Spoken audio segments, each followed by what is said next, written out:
Imagine the storm. Not a gentle rain, but a biblical tempest, the kind that seems to tear at the very fabric of the world. The Atlantic, in the dead of winter, 1900. The sea isn't water anymore. It's a churning, black chaos of foam and fury. And in the heart of this maelstrom, a single point of light is supposed to be burning. A beacon on a remote, jagged island.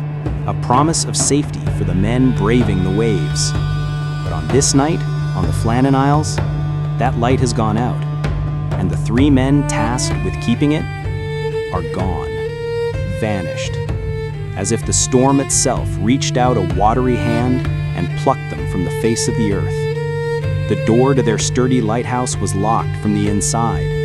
The table was set for a meal. A chair lay overturned on the floor. And the only thing more terrifying than the storm that raged outside was the perfect, inexplicable silence that remained within. Our story begins not with the mystery, but with the men. Three ordinary men with ordinary lives who took on an extraordinary and lonely job. First was James Ducat, a 43-year-old seasoned lighthouse keeper, a family man with a wife and children on the mainland. He was the principal keeper, steady, reliable, a man who knew the sea and respected its power. Then Thomas Marshall, the second keeper, a man perhaps more passionate, more intense, prone to moments of profound awe and terror at the forces he witnessed. And finally, Donald McArthur, the occasional keeper, a seasoned mariner himself, filling in at the last minute. He was a stout, strong man, known for his courage and his familiarity with the brutal waters of the Outer Hebrides. Their home for weeks at a time was Eilean Mòr, the largest of the Flannan Isles. These are not gentle green islands. They are 7 jagged teeth of black gneiss rock, jutting from the ocean about 20 miles west of the Isle of Lewis.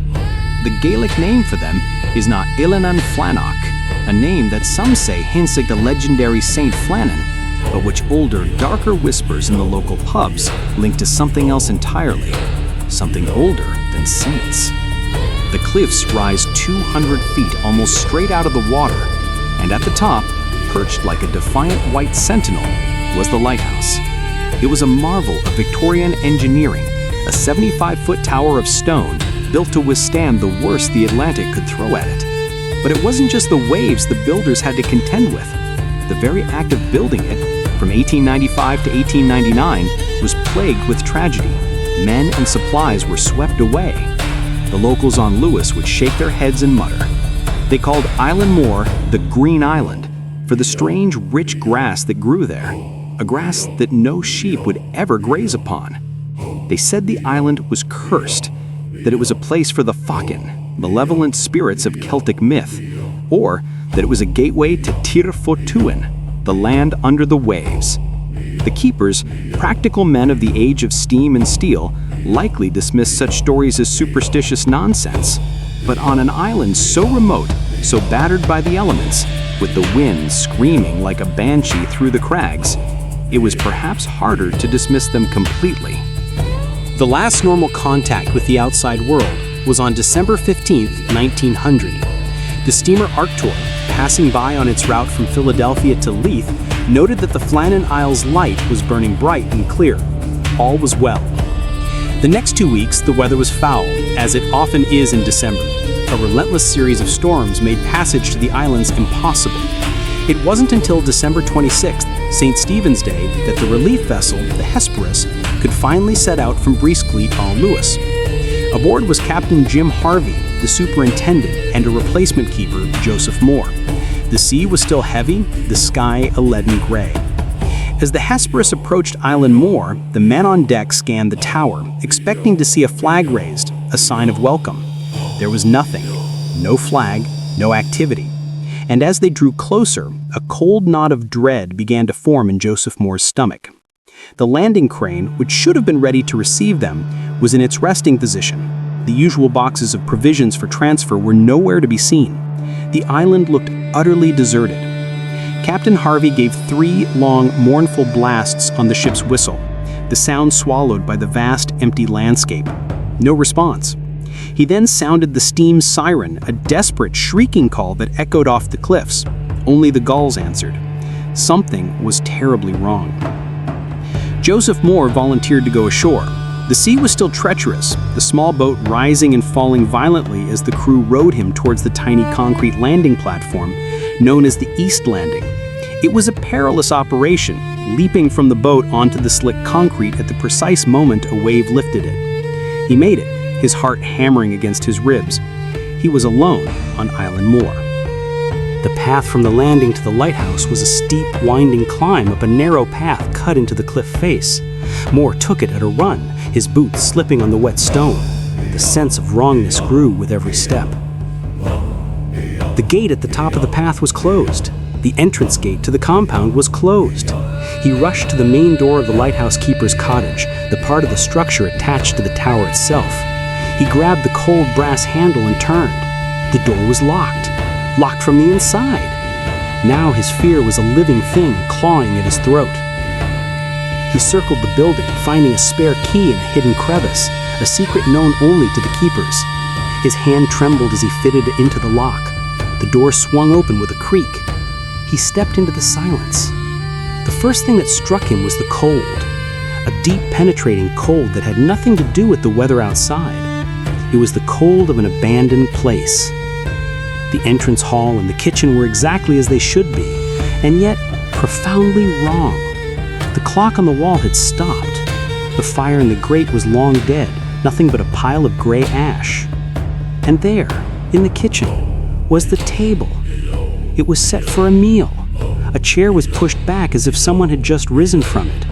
But another chair was lying on its side on the stone floor, overturned, as if its occupant had leapt up in a sudden, violent hurry. Mòr's voice, when he called out, was a thin, reedy thing in the vast silence. James? Thomas? Donald? Only the wind answered, moaning softly through the eaves. He forced himself to move, to investigate further. In the bedrooms, the keeper's personal effects were all in place. Pocket watches, pipes, journals. James Ducat's oilskin coat and boots were missing. Thomas Marshall's were still in his room.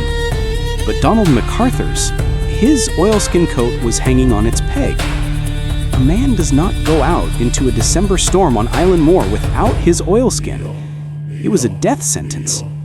Mòr's mind raced, trying to piece together a scenario that made sense. He ran up the spiraling stone stairs of the lighthouse tower itself. The lamp was pristine, filled with oil, the wicks trimmed. It was ready to be lit, but the great glass panels of the lantern room were spotless.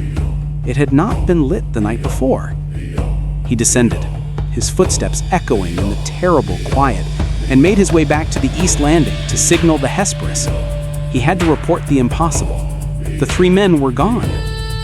Captain Harvey and more men came ashore. A thorough search of the tiny island began, and it was here that the first tangible clues were found, clues that only deepened the mystery. At the West Landing, the scene was one of devastation. This landing was even more exposed than the East, a place where the full, untamed power of the Atlantic crashed directly onto the rocks. A box that had held mooring ropes and crane handles had been smashed to splinters. The ropes themselves were gone, torn away, and crucially, an iron railing bolted into the rock at the cliff edge was bent and twisted at a grotesque angle as if some immense force had seized it and wrung it like a wet cloth. Captain Harvey immediately formed a theory, the one that would become the official explanation: a massive freak wave. He pictured one of the keepers, perhaps Marshall, on duty at the West Landing, securing something before the storm. Another keeper, Ducat, seeing the danger from above, rushes down to warn him, leaving his coat behind in his haste. McArthur, the sturdy occasional, seeing both in peril, rushes out from the lighthouse without even his oilskin. They are all there, trying to secure the equipment, when a wall of water 100 feet high silently rises from the sea and sweeps all three of them away in an instant. It was a clean, logical, terrifyingly plausible explanation. The stopped clock could have marked the moment of the catastrophe. The overturned chair, the result of McArthur's frantic rush to the door. But there were problems. The door was locked from the inside. Who locked it after McArthur ran out?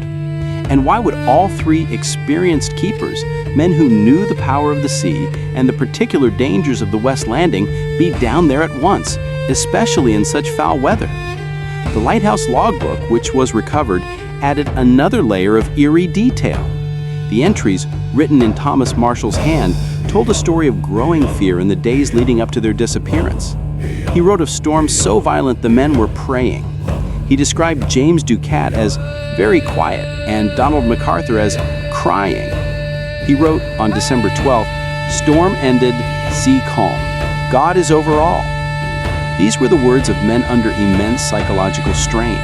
But were they real? Subsequent analysis would suggest that these dramatic entries were likely fabricated, their dates tampered with. But by whom? And why? The official investigation by the Northern Lighthouse Board concluded, predictably, that the men had been swept away by a wave while attending to the equipment at the West Landing. It was an act of God, a tragic accident. But the public, and the generations that followed, were not satisfied. The locked door, the set table, the overturned chair, the stopped clock. It was a crime scene without a crime, a ghost story written in the language of fact. And so, the older stories, the ones the Victorian engineers had ignored, came rushing back. The locals nodded knowingly. They spoke of the Fachan, a monstrous, one-legged, one-armed, one-eyed creature of Celtic myth that could stir the seas into a frenzy. They whispered of the Phantom of the Seven Hunters, a spectral being seen on the islands. Some even spoke of something more sinister, a giant seabird, a harbinger of doom, whose cry could drive men mad. Had the keepers, in their isolation, fallen prey to some shared madness, some folie à trois, that caused them to turn on one another in a fit of primal fear? Or had they, in a moment of collective panic, chosen to end their own lives in the unforgiving sea? The evidence pointed to none of this. The most chilling theory of all is one of quiet, domestic horror. Imagine the scene. The meal is prepared, the table is set. Two men are seated, James Ducat and Donald McArthur. Thomas Marshall is perhaps on watch in the tower. An argument breaks out. It could be about anything: the crushing loneliness, a personal slight, the constant grinding fear. It escalates. A blow is struck, a chair is overturned in the struggle. In a rage, one keeper kills the other two. And then, standing in the silence, surrounded by what he has done, the murderer is consumed by guilt and horror. He strips the bodies, carries them down to the cliffs, and throws them into the sea, ensuring they will never be found. He returns to the lighthouse. He cleans the evidence. He sets the table anew, a grotesque pantomime of normalcy. He stops the clock. And then he walks out, locking the door behind him with a spare key, and hurls himself into the waves, taking the full, terrible truth with him. It is a story as dark and cold as the waters around Eilean Mòr. The Flannan Isles lighthouse was restaffed. It remains in operation to this day, an automated sentinel in the 21st century. But the mystery of December 1900 has never been solved. The three keepers, James Ducat, Thomas Marshall, and Donald McArthur, are remembered on a memorial on the Isle of Lewis, their names carved in stone, their fate carved only in speculation and shadow. Did the sea take them? Did madness? Or did something else, something older than the stones of Eilean Mòr, something that walks in the storm and dislikes the light, come for them that night? We are left only with the image of an overturned chair, a locked door, and the enduring, haunting silence of a light that went out.